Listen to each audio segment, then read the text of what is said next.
For my 33rd birthday, my wife gave me a new watch, and my doctor gave me a diagnosis that was glioblastoma of the brainstem.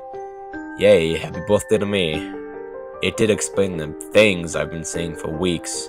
Not grand hallucinatory carnivals, but colorful spots of light which bloomed just beyond my eyes in kneading bursts of pain. I was told an operation might be successful, but if I waited, the lime-sized time bomb sleeping soundly in the back of my skull would surely go off and take me out in a flash of burning agony. Needless to say, I chose the knife. I kissed my wife goodbye in the hospital waiting room. It was a sterile white nightmare, not the kind of place anyone should be forced to say goodbye to their loved ones.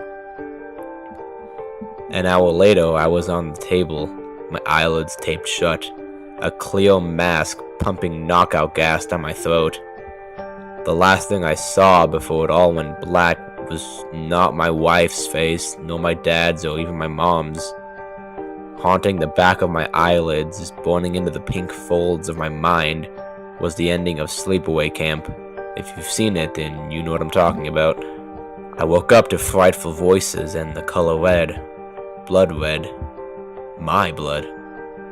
So blindingly red it hurt my eyes. The surgeon was yelling something.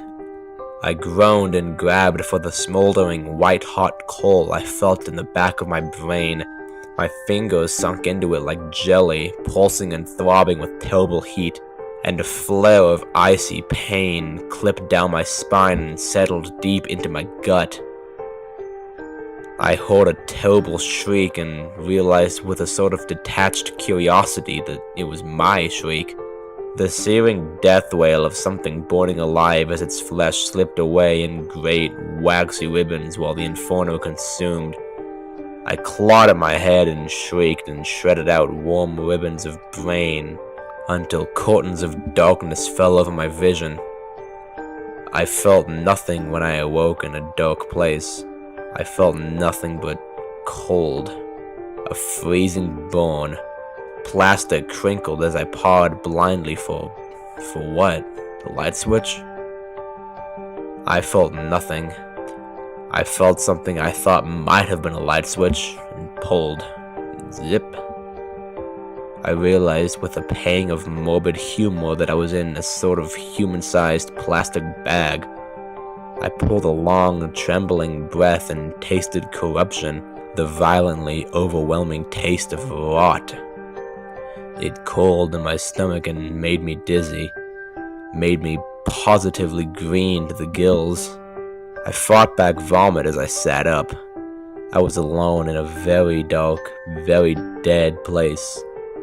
There was a tag on my big toe, the only price I'd ever have. It bore my time of death in neat block letters.